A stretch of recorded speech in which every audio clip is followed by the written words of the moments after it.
We can't ignore the humanity of innocent Palestinians who only want to live in peace and have an opportunity. You know, the assault on Israel echoes nearly 20 months of war, tragedy, and brutality inflicted on the people of Ukraine, people that were very badly hurt since Putin launched his all-out invasion. We've not forgotten the mass graves, the bodies found bearing signs of torture, rape used as a weapon by the Russians, and thousands of Ukrainian children forcibly taken into Russia, stolen from their parents. It's sick. Hamas and Putin represent different threats, but they share this in common. They both want to completely annihilate a neighboring democracy, completely annihilate it.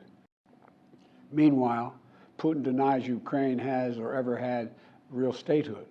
He claims the Soviet Union created Ukraine.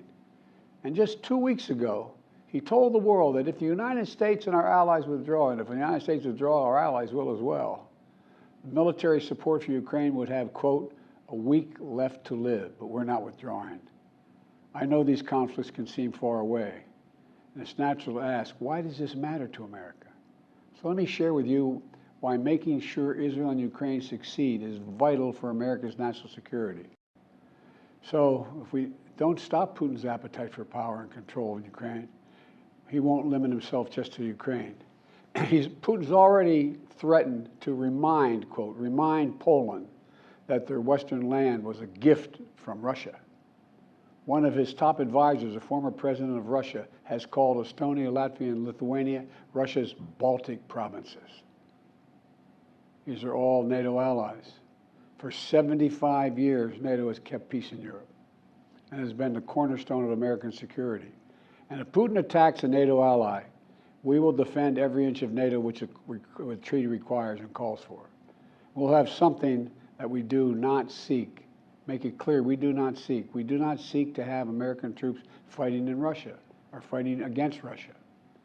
Beyond Europe, we know that our allies, and maybe most importantly our adversaries and competitors, are watching. They're watching our response in Ukraine as well. And if we walk away and let Putin erase Ukraine's independence, would-be aggressors around the world would be emboldened to try the same. The risk of conflict and chaos could spread in other parts of the world, in the Indo-Pacific, in the Middle East, especially in the Middle East. Iran is supporting Russia in Ukraine, and it's supporting Hamas and other terrorist groups in the region, and will continue to hold them accountable, I might add.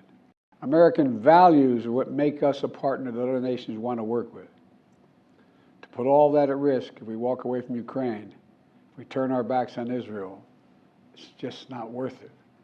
That's why tomorrow I'm going to send to Congress an urgent budget request to fund America's national security needs, to support our critical partners, including Israel and Ukraine.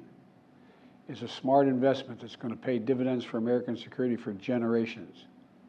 On Ukraine, I'm asking Congress to make sure we can continue to send Ukraine the weapons they need to defend themselves and their country without interruption, so Ukraine can stop Putin's brutality in Ukraine. They are succeeding. When Putin invaded Ukraine, he thought he would take Kyiv and all of Ukraine in a matter of days. Well, over a year later, Putin has failed, and he continues to fail. Kyiv still stands because of the bravery of the Ukrainian people. Ukraine has regained more than 50% of the territory Russian troops once occupied. Putin has turned to Iran and North Korea to buy attack drones and ammunition to terrorize Ukrainian cities and people. From the outset, I've said, I will not send American troops to fight in Ukraine.